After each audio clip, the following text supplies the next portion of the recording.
Yo creo que ser periodista siempre es apasionante, ¿no? Durante la guerra quizás hay mucha más identificación con la carrera, mucha más pasión, mucha más derrame de líquidos, ¿no? En el cuerpo humano, pero el periodismo siempre es una carrera interesante. Cada 31 de julio se celebra el Día del Periodista en El Salvador. Para muchos, esta es una profesión que requiere de una vocación especial al tratar de mostrar verazmente la realidad.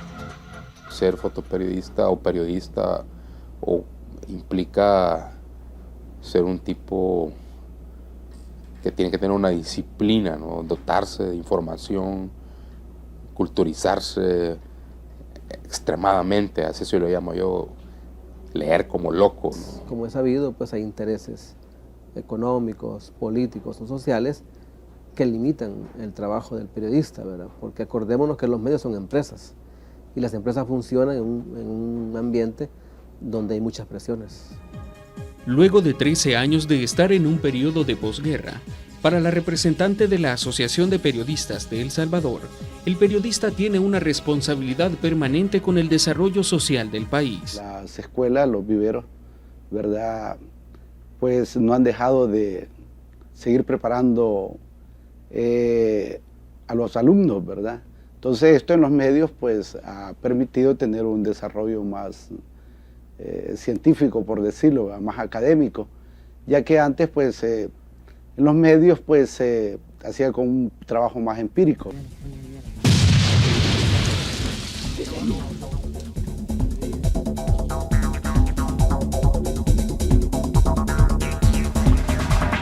Los 12 años de guerra civil que vivió El Salvador entre 1980 y 1992 sirvieron como formación profesional para muchos periodistas, quienes aprendieron el oficio entre balas y fusiles. El periodismo de guerra es de riesgo, de alto riesgo. Y para los que trabajamos más que todo en prensa internacional, el riesgo aún era mayor, porque eran los que afrontamos las circunstancias más difíciles, los que íbamos a las zonas de guerra. Son tiempos difíciles los que se vivieron, tanto difícil en el sentido de el trabajo que se desarrolla como periodista, ¿verdad? Y las partes que están en ese escenario, ¿verdad? Periodistas como Iván Montesinos y Luis Galdames vivieron en carne propia lo duro de la guerra y mostraron a través de sus fotografías la realidad que vivía El Salvador durante esos años. Sus anécdotas muestran lo fácil que era perder la vida durante la guerra. Fui herido por una ráfaga del ejército, ¿verdad? En este caso específicamente de miembros de la Fuerza Aérea, por un retén a unos escasos, 10 metros, donde nadie me preguntó que me detuviera. Una vez me tocó amarrarle las botas a un guardia nacional, y bajo la amenaza de que si no se las amarraba me mataba con su G3, y fue una experiencia muy traumática, pues. Montesinos libró la muerte al no habérsele permitido subir a un helicóptero que fue derribado 5 minutos después de haber despegado. Otros colegas periodistas no corrieron con la misma suerte. Principalmente recuerdo los que murieron, ¿verdad? Los compañeros con los que trabajamos juntos. Bueno, ¿por qué se recuerdan? Porque anduvieron a la par de uno, ¿verdad? Siempre, cada día tomando el riesgo, ¿verdad? Nadie tiene apuntado el día que va a morir, ¿verdad? En la década de los 80, El Salvador era el centro de las noticias del mundo entero, por lo que muchos periodistas extranjeros vinieron al país a cubrir la guerra.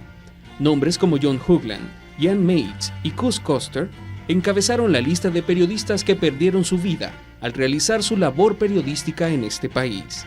Todos murieron de forma violenta, todos murieron en combates, exceptuando creo a 6 de ellos, de los 18. 4 holandeses que fueron asesinados por un grupo paramilitar en el norte, en Chalatenango, y 2 salvadoreños, Jaime Suárez Quemay y su fotógrafo. De repente, cuando veíamos caer los compañeros y morían, uno pensaba que no salía vivo de esta guerra. Era una situación muy dura, muy crítica. Y quizás lo que más recuerdo de todos ellos era su humildad. Casi esta gente era tan buena, tan talentosa, que eran humildes.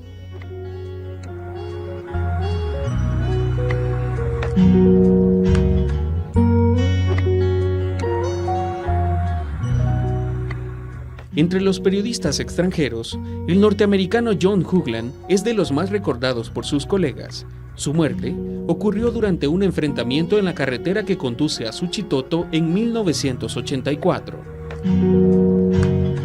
Hoagland trabajaba para la United Press International y la revista Newsweek. Sus fotos del conflicto salvadoreño fueron las últimas que captó el lente de su cámara.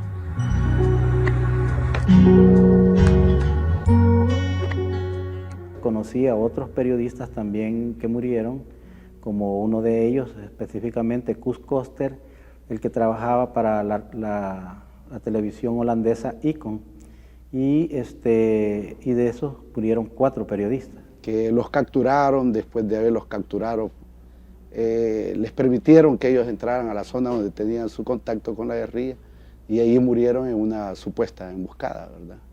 En un juego cruzado, que dicen que no era más que una emboscada, ¿verdad? Fue muy significativo porque no hubo responsabilidad en ese momento de parte de las autoridades, ¿verdad? De la ex policía de Hacienda, ¿verdad? Porque fueron los que tuvieron el contacto inicial con ellos y de alguna manera pues creo que hubo responsabilidad oficial.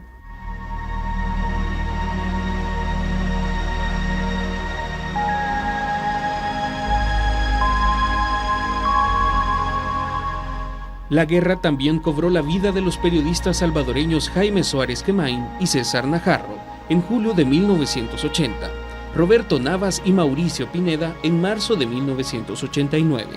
La muerte de Pineda ocurrió en el oriente del país luego de pasar un retén del ejército mientras cubría las elecciones presidenciales. Se oyeron 2 disparos.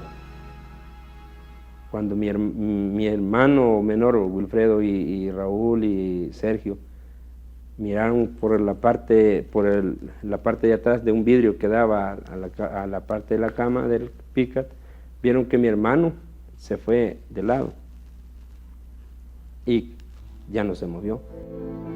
Los hermanos de Mauricio Pineda, Joel y Wilfredo, trabajaban junto a él en Canal 12 para el noticiero Al Día.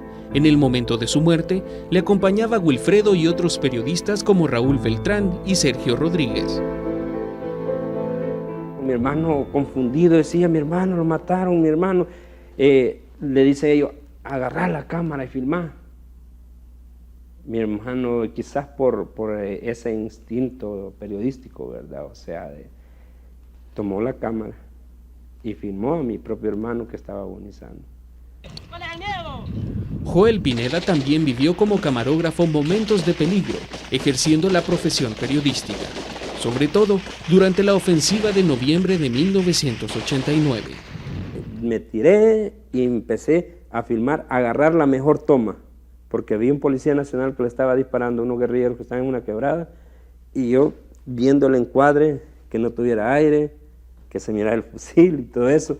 Y al otro lado también habían otros soldados y filmando y pasando los balazos por la cabeza.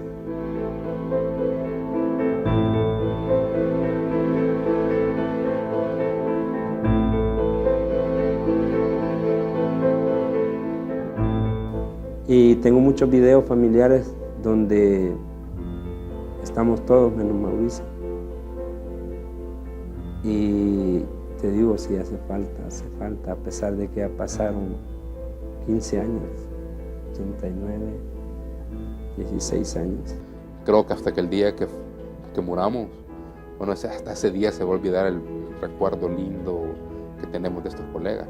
Mauricio fue una ofrenda que dimos los periodistas para este país. Periodistas afirman que en una guerra la primera baja es la verdad y que lo más lamentable es la pérdida de vidas humanas de quienes buscaron informar esa realidad.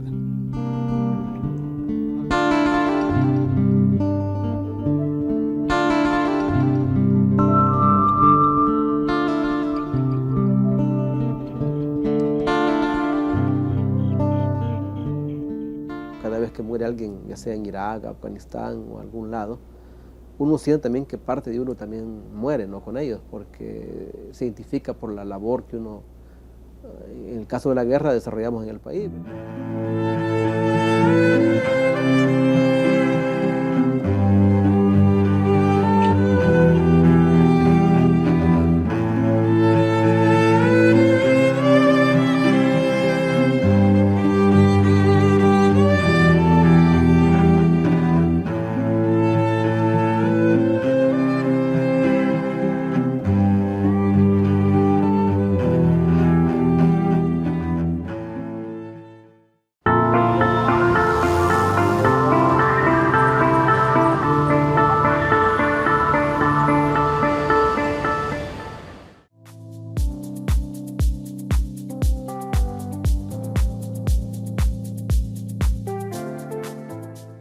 Autocensura, cárcel, exilio. Señalar los abusos de poder no debería causar autocensura, cárcel o exilio. Sin embargo, en El Salvador, la política de acoso y persecución hacia personas defensoras de derechos humanos, ambientalistas y periodistas ha impuesto esos 3 escenarios como respuesta a su labor. No se trata de rumores, ni de exageraciones, ni de discursos victimistas, se trata de hechos con consecuencias profundas y dolorosas. En el país, la instrumentalización de la justicia ha llevado a la detención arbitraria y la inexistencia del debido proceso para decenas de personas que han denunciado abusos gubernamentales o disentido de la versión oficial, personas que han terminado en la cárcel sin garantías mínimas. En los últimos meses, esa instrumentalización se ha agudizado, dando paso al acoso sistemático contra quienes ejercen la libertad de expresión y defienden los derechos humanos. Cuando al poder no le gusta ser controlado, responde al escrutinio y la exigencia de justicia con amedrentamiento. Policías y militares se han prestado a la tarea de hostigar no solo a quienes denuncian las injusticias del régimen, sino también a sus familias, como mecanismo de intimidación y castigo. El objetivo es claro: infundir temor y silencio. Este patrón de persecución ha generado un clima de miedo y de riesgo, que ha obligado a más de 30 personas defensoras de derechos humanos y a más de 40 periodistas a salir del país en condiciones de inseguridad, desarraigo e incertidumbre. El exilio no es una elección antojadiza. Difícilmente alguien abandona su hogar, su red de afectos y apoyos, su vida profesional y su país por voluntad propia. Las personas que han salido del país no lo han hecho para evadir responsabilidades, sino para proteger su integridad ante un Estado que utiliza sistemáticamente el aparato represivo para criminalizar la disidencia. Esta situación ha provocado graves impactos: precariedad económica, desintegración familiar, afectaciones psicosociales profundas. En paralelo, la reciente aprobación de la Ley de Agentes Extranjeros abre la puerta para la criminalización de personas y organizaciones de la sociedad civil. Su uso potencial como herramienta para cerrar el espacio cívico es alarmante, pues cuando la institucionalidad no funciona y no haya quien acudir, son las organizaciones de la sociedad civil las que asumen el quehacer del Estado, como lo han hecho por décadas en el país. El cierre progresivo del espacio cívico es muestra clara del deterioro del sistema político salvadoreño. La persecución de voces críticas, la amenaza a las libertades y la imposición del miedo por parte del Estado dan cuenta de un grave retroceso como sociedad. Una sociedad donde disentir se castiga, donde la defensa de derechos se criminaliza y donde el periodismo se convierte en profesión de riesgo es una que se aleja de los valores propios de una convivencia social sana, justa, armoniosa. La historia enseña que no se puede construir un país sobre los cimientos del miedo y la represión. Pretenderlo es repetir errores que conducen a la polarización y a la violencia estructural. Ignacio Ellacuría señaló que un análisis intelectual debe ser respondido con un análisis intelectual y no con el exilio, la cárcel, la tortura o un tiro en la nuca. Lo mismo aplica para el periodismo y la defensa de los derechos humanos. La esperanza, la solidaridad y la construcción colectiva, con la certeza de que solo nos salvamos en racimo, es lo que permite seguir adelante. Solo el diálogo y la integración de las distintas voces que componen este país tan diverso permitirá encontrar soluciones para avanzar en una situación cada vez más amenazante.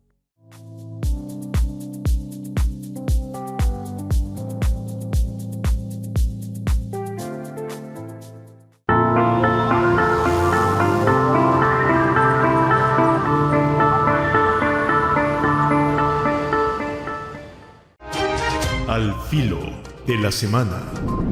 Análisis de temas nacionales e internacionales con un enfoque diferente. José María Tojeira, al filo de la semana. ¿Qué tal están? De nuevo es un gusto estar con ustedes en este filo de la semana. Estamos ya empezando la semana cercana a las fiestas agostinas. El mejor deseo que puede haber pues es que disfruten estos días, descansen, reflexionen también, porque es una fiesta religiosa la que tenemos, ¿verdad? Es la fiesta del Salvador del mundo que tenemos como nombre para nuestro país y que nos llama pues a reflexionar qué tipo de salvación queremos en el mundo en que vivimos y en la sociedad en la que vivimos. Una sociedad sin miedo queremos, ¿verdad? Y en ese sentido es interesante recordar que el miedo es algo bastante común en estos momentos y en este tiempo. Miedo tienen nuestros hermanos salvadoreños y sobre todo los migrantes en Estados Unidos que no quieren reinscribirse en el TPS, no se atreven a ir por miedo a que los detengan y los expulsen del país, ¿verdad? Es lástima que la gente viva con miedo, es decir, necesitamos sociedades donde la gente tenga seguridad, donde la gente tenga confianza en las leyes, en que no puede haber este tipo de asaltos como ha habido en Estados Unidos, de gente honesta, de gente trabajadora, que de repente la agarran y la expulsan con cualquier motivo, con odio al migrante, ¿verdad? Que es lo que hay, lo que ha fomentado el presidente Trump, etcétera, ¿verdad? También hay miedo a nuestras cárceles, es decir, sacaban una pequeña estadística, una de las ONGs que se preocupan de las cárceles, diciendo que mueren 10 personas por mes en el penal de Izalco, solo en un penal, ¿verdad? Demasiado, 10 por mes, ¿verdad? Es decir, pero eso dicen y parece que tienen la confirmación. Es normal que la gente tenga miedo a ir a Izalco si hay tanta mortalidad, no porque los maten ni nada de eso, sino por el hacinamiento, las enfermedades existentes, la falta de nutrición, etcétera. Si está uno un poco débil, se contagia de tuberculosis o cualquier cosa ahí dentro, pues evidentemente su salud peligra, aunque sea joven, porque la mayoría de los presos son jóvenes. Uno no esperaría una cantidad de muertes tan intensa en población joven, pero pasa y produce miedo, ciertamente. Los médicos están preocupados. El ministro de Salud, eso ha aliviado un poco ciertos miedos y preocupaciones. Ha dicho que no va a fusionar el Seguro Social con el sistema del ministerio.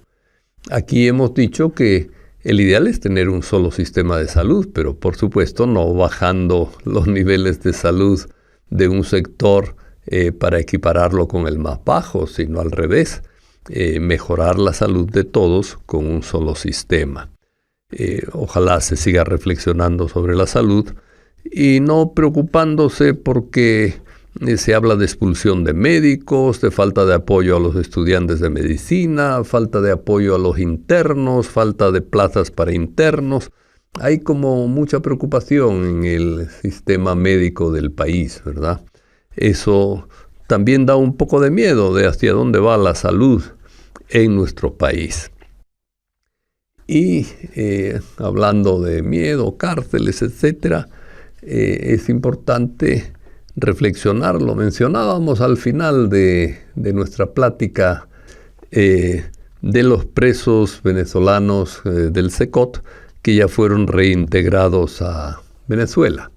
Decíamos que la salida de ellos era positiva, porque ciertamente tener a un montón de gente, 252 detenidos en el SECOT, extranjeros, sin causas criminales claras o sin ninguna causa criminal, simple y sencillamente, ¿verdad? Por capricho de el ICE, esta corporación dedicada a expulsar migrantes, era una fuente de problemas indudable, ¿verdad? De tipo legal, de tipo también de salud, de tipo de justicia, simple y sencillamente, ¿verdad? Ha habido en este traslado discusión entre presidentes que se culpan unos a otros, que se acusan de distintas violaciones de derechos humanos. Ciertamente Venezuela y El Salvador no son países ejemplares en el cumplimiento de los derechos humanos, ¿verdad? Pero tampoco Estados Unidos, que cada vez con este señor Trump se vuelve más caprichoso, más arbitrario y más violento contra los pobres y los extranjeros, ¿verdad? También ha habido discusión sobre quién ha tenido el protagonismo en las negociaciones, ¿verdad? Unos dicen que aquí, es decir, una señora del ICE dice que la decisión fue totalmente salvadoreña, otros dicen que fueron entre Venezuela y Estados Unidos. En fin, no hay mucha claridad en estos temas, como no la hay en todo el sistema carcelario. Es un sistema oscuro, con poca información. Es lo que sufren muchas de las familias en El Salvador, el no saber dónde están sus familiares, o si saben dónde están, no saber cómo están de salud. Cuando les aceptan el pago mensual que hacen para ayudar a que coman un poquito mejor, se alegran porque me aceptaron el pago, quiere decir que está vivo, ¿verdad? Es decir, bueno, eso es un consuelo, pero no es justo que las familias no tengan acceso a los detenidos, parientes, ni los abogados, que a veces tampoco tienen acceso, ¿verdad? Lo que queda claro en esto del SECOT, volviendo a los venezolanos, es que cualquier reclamo legal que pueda haber pesará sobre Estados Unidos y El Salvador, ¿verdad? Con el problema de que al ser nosotros más débiles que Estados Unidos, podemos ser más afectados, ¿verdad? Es decir, porque hay quejas de maltrato que ya se están dando y ya están impulsando recursos legales en Estados Unidos, y pues frente a nosotros pudiera ser posible que también las hiciera. Importante no distraernos de lo que está en el fondo de todo este problema del SECOT, de las cárceles, etcétera. Yo creo que hay mentiras de fondo, ¿va? Como las mentiras de Trump, que acusa a todos de ser del Tren de Aragua, ¿verdad? Es decir, también aquí yo creo que hay acusaciones infundadas contra bastante de la gente, con por lo menos una buena parte de la gente que está presa. Está abundando en el mundo este tipo de odio al migrante, de odio al pobre, de un modo impresionante, ¿verdad? A mí me impactó mucho que en España este partido Vox de la ultraderecha española dijera que o por lo menos uno de sus elementos, ¿verdad?, importantes, dijo que había que echar de España a 8 millones de migrantes, con sus hijos nacidos en España y con todo. 8 millones. Esta persona está loca, ¿verdad? Destila veneno en sus frases. Es decir, que tienen los migrantes que están salvando a España de que se seque, porque ahí no están naciendo españoles. Es decir, el nacimiento de españoles se ha reducido totalmente. Lo que ha posibilitado que no se cierren muchas escuelas es los hijos de los migrantes, que se están socializando como españoles perfectamente, sin ningún problema. Pero estos tipos de Vox, que son muy alabados, por cierto, por el señor Trump, este tipo de fulanos, realmente están en una especie de delirios absurdos, ¿verdad?, contra los migrantes, que tenemos que corregir. Hay que defender a los migrantes, eso está claro, ¿verdad? Curiosamente, en El Salvador han aumentado las remesas en estos últimos meses, ¿verdad? Hay gente que lo atribuye al miedo a Trump y a sus políticas migratorias. Es decir, la gente trata de mandar sus recursos para acá, no sea que los pierdan con una expulsión violenta y no puedan después utilizarlos, etcétera, ¿verdad? En El Salvador, volviendo sobre estos temas de derechos humanos que hoy hemos priorizado, el país, el Estado, es decir, ha renunciado a presentarse en una reunión de la Comisión Interamericana de Derechos Humanos dedicada a revisar los cierres de espacio cívico para defensores de derechos humanos. Los defensores de derechos humanos son importantes, ¿verdad? En realidad defienden valores básicos de convivencia, de dignidad humana, de democracia, de moralidad política, etcétera, ¿verdad? El gobierno no envió representación a este diálogo. Es una lástima, porque es uno de los espacios de diálogo importante. Es una tercera presencia, la de la CIDH, ¿verdad? Y que ahí dialoguen los defensores de derechos humanos con el gobierno es un terreno, digamos, neutral, ¿verdad? Favorable a los derechos humanos, pero neutral. y se puede entablar un diálogo y solucionar problemas, quejas, etcétera, ¿verdad? Es decir, es una lástima que no se dialogue ahí, ¿verdad? Y finalmente, como hemos dedicado bastante a derechos humanos, vamos a comentar que empieza el proceso de elección para nuevo procurador o procuradora de derechos humanos. El tema es importante. Ha habido un ambiente de odio, ¿verdad?, y desprecio a los derechos humanos y a los defensores de derechos humanos. Entonces, es importante elegir un procurador o una procuradora, y lo tiene que elegir el gobierno, ¿verdad? Es decir, pero es importante, no el gobierno, sino la Asamblea Legislativa. Entonces, es importante que elijan a alguien independiente, ¿verdad? A alguien libre, a alguien que realmente tenga conciencia moral, porque los derechos humanos son como una moralidad externa al poder, ¿verdad? Es decir, el procurador debe defender las leyes que defienden los derechos humanos dentro del país, pero también la moralidad que está debajo de las leyes de derechos humanos, es decir, el respeto a la dignidad humana, es decir, el respeto a la vida, es decir, hay toda una serie de valores que es importante que el defensor de los derechos humanos, el procurador, los tenga en cuenta, que defienda no solamente lo legal, sino que además añada un criterio moral. Es decir, yo creo que nuestras sociedades, no solo El Salvador, pero también El Salvador, tienen un problema moral, es decir, un problema de valores. Es decir, ¿cuáles son los valores más importantes?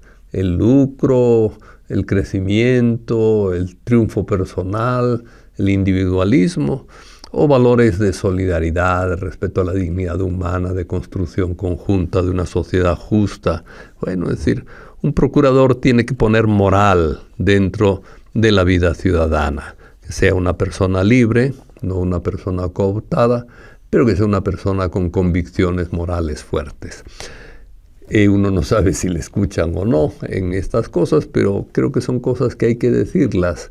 Y hay que animar siempre a nuestra sociedad a trabajar por la moralidad, y esa moralidad profunda que es el respeto al ser humano y la defensa de sus derechos y de sus deberes. Al filo de la semana. Análisis de temas nacionales e internacionales con un enfoque diferente. José María Tojeira, al filo de la semana.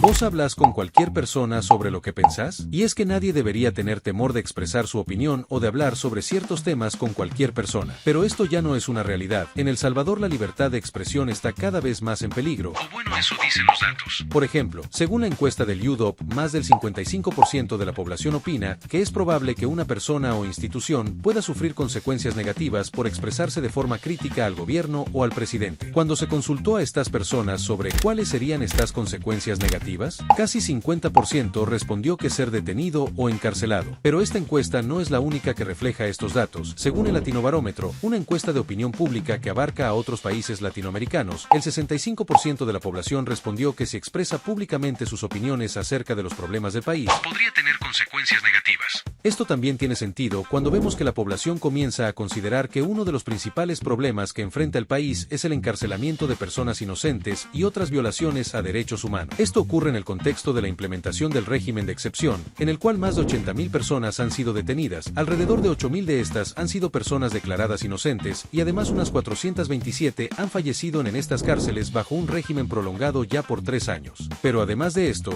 ahora 6 de cada 10 personas dicen que tiene cuidado al hablar de política con otras personas. Pero ¿por qué la gente tiene miedo de hablar de política o de expresar su opinión? Pues esto nos sorprende, sobre todo cuando vemos que voces críticas al gobierno han sido encarceladas en las últimas semanas. Además, se ha conocido que 40 periodistas han tenido que salir del país por temor a ser encarcelados por el simple hecho de hacer su trabajo. También, cuando vemos que se aprueban leyes que buscan hacer más difícil el trabajo de muchas organizaciones que defienden derechos o que solo buscan ayudar a la población más vulnerable. Pero ¿vos qué opinás sobre este tema?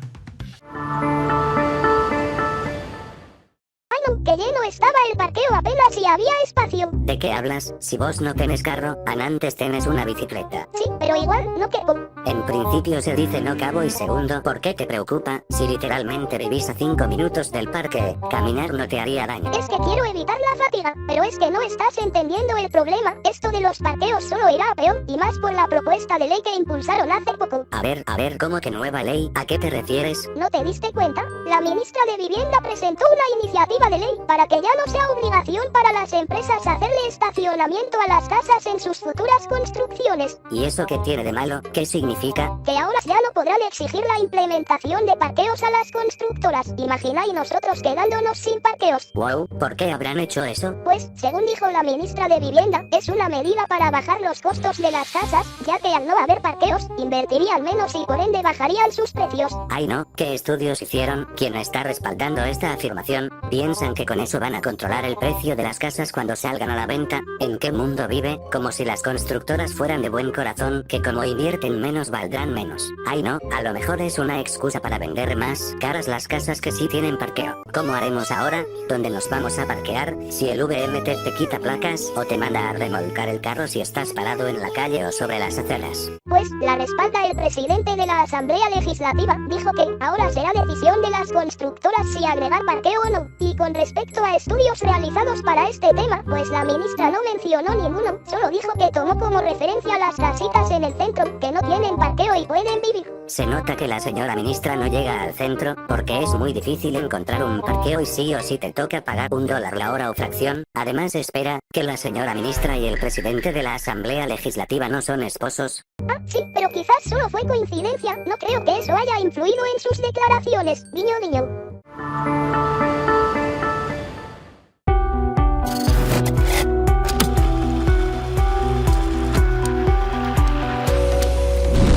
La educación suele ser un tema central en las campañas electorales, proponiendo mejoras en infraestructura, inversión y acceso educativo como parte de sus promesas. En enero de 2019, Mi Nueva Escuela surge como una promesa de campaña para la renovación del sistema educativo. El tercer proyecto insignia es Mi Nueva Escuela. Nuestro país no se va a desarrollar jamás, ni haciendo aeropuertos y trenes y carreteras, si no educamos a nuestros niños y a nuestros jóvenes. Y lo que queremos es que la nueva escuela sea diseñada por los arquitectos salvadoreños en concurso. ¿Quién quiere diseñar la nueva escuela de El Salvador? En noviembre de 2021, el presidente anunció que los excedentes del fondo de Bitcoin financiarían 20 escuelas. Lo otro que quería anunciarles es que cuando se hizo este proyecto, no habíamos ganado tanto dinero en el fideicomiso Bitcoin como hemos ganado ahora. Entonces ya nos sobran un par de millones de dólares más que no sobraban cuando decidimos hacer este proyecto. Así que hemos decidido hacer las 20 primeras escuelas Bitcoin. En septiembre de 2022, el gobierno presentó Mi Nueva Escuela, un plan para modernizar la infraestructura educativa con la meta de renovar 5.150 centros escolares en 5 años. Este año que inicia, pues hoy en septiembre y termina en septiembre del próximo año, en 12 meses, vamos a hacer 1.000. Y esas ya están financiadas con fondos propios, con fondos del Banco Centroamericano de Integración Económica, con fondos del Banco Mundial y con fondos del BID. Gracias a eso ya está totalmente financiado, vamos a remodelar 5.150 escuelas, 1.000 en el primer año y aquí estamos lanzando la primera de esas escuelas. En octubre de 2023, Bukele reconoció que solo había cumplido el 61% de su meta de remodelación escolar y ajustó la cifra a 611 escuelas.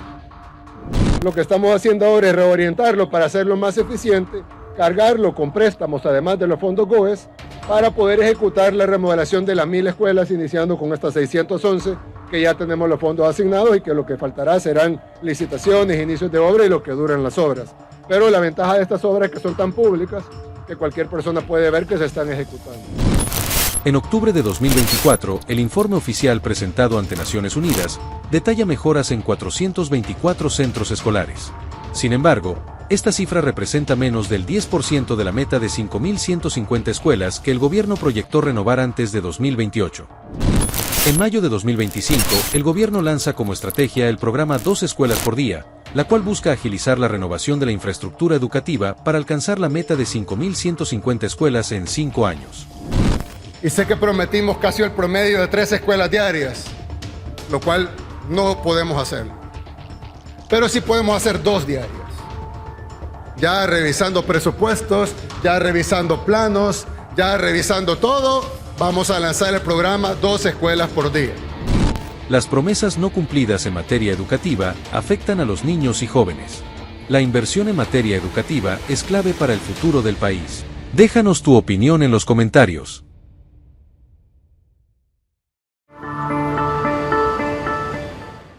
La física, digamos que es el sustento básico de la astronomía actualmente. Antes pues se parecía mucho más a, digamos, a la geografía, en donde usted mapeaba el cielo, ubicaba las cosas. Pero después surgieron las preguntas, ¿y qué son esos puntitos de luz que vemos en el cielo? ¿De qué están hechos? ¿A qué distancia están? ¿Son igual de viejos que el Sol? ¿Son más viejos que el Sol? ¿Serán soles?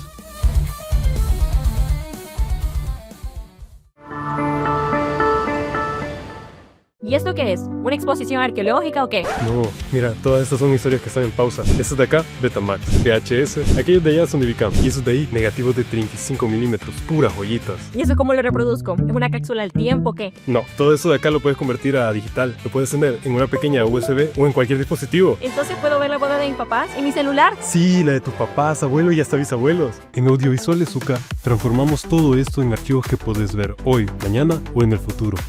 Digitalizamos tus recuerdos para que vivan por siempre.